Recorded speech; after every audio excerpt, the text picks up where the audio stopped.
Let's come back to our continent here, Africa. We're discussing sugar. Well, globally, EIU has said that the price of sugar is going to drop about 15.6% in 2024. However, when we look back home, our domestic front, we see that the price of sugar has actually increased so far in 2024 by 6.4%. It's gone from about 78,000 to 83 naira, 78,000 naira to 83,000 naira, in the midst of supposed to be a decline.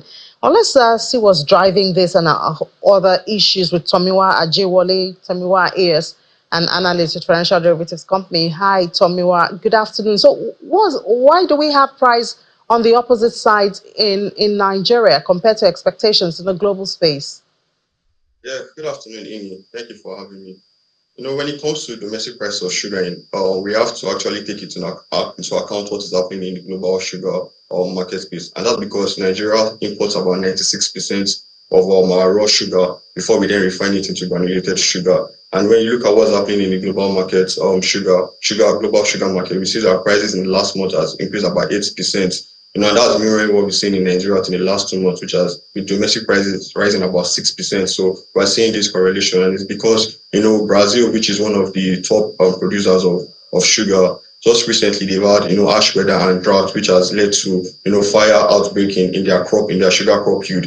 And the reason why there was forecast of a 15% decline in 2024 was because we're expecting increased harvest from Brazil, but unfortunately due to weather conditions, not only in Brazil, also Thailand and other top producing sugar countries, we've seen droughts causing weather related that is affecting supply. So that has led to an increase in the price, and that's what's happening. But when it comes to the outlook for price, so far we're seeing a correlation between oil prices and sugar prices, and that's because sugar now is being used for ethanol production, especially in India, another top sugar producing country. So when oil prices are high, sugar mills are incentivized to use their sugar cane for ethanol production rather than sugar. So that reduces the supply of sugar. So now that oil prices are coming down, sugar prices are expected to come down in the near term.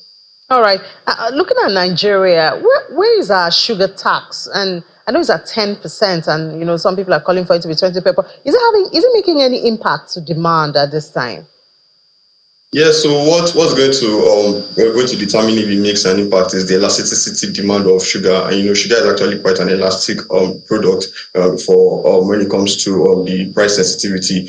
So ideally, the higher the price, the lower the demand. So when it's taxed, we see an increase in price, and we expect demand to come down. So the 10% actually. The impact is quite minimal. There were some questions to raise it to 20%. If that had been done, we would have seen a fall in the demand for sugar, especially given the current cost of living crisis and how the prices of everything is going up. So ideally, the reason for this sugar tax and the reason why health specialists are asking for the increase is because excessive intake of sugar increases the chance of having diabetes, and Nigeria actually has, in Africa, has the highest number of diabetic cases, about 11.8 million people are living with diabetes in Nigeria. So, that is why there's a call for action to increase tax on sugar so as to curb the demand and consumption of sugar and just improve the health benefit of the country generally.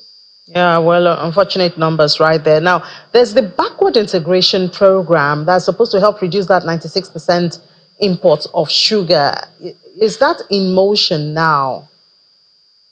Yes. The backward integration program was actually established in 2013, and it's part of the sugar master plan of the country to improve our self-sufficiency. And they've been for about 10 years now. They've made some progress. Part of the goals at the beginning was to have about 250,000 hectares of land just for sugar cultivation. And according to reports, they say they have about 200,000 which they have acquired, which are ready for sugar cultivation. But Nigeria's agricultural sector is dealing with a lot of challenges, insecurity, increasing cost of inputs, and low mechanization, and all of that. So that is still impacting the production. And the cost of doing business in Nigeria is currently high. Some of them they still rather import rather than invest in producing locally because of just the high cost of producing in Nigeria. So those are the challenges that they are facing. But ideally, there needs to be more priority given to that section, because that is one initiative that can boost employment in the country. And also, by the time we reduce our import dependency,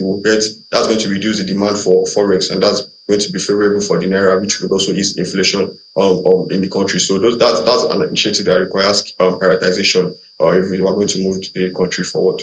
All right, Tomiwa Jiwale, thank you so much for that analysis with Financial Derivatives Company. Thank you for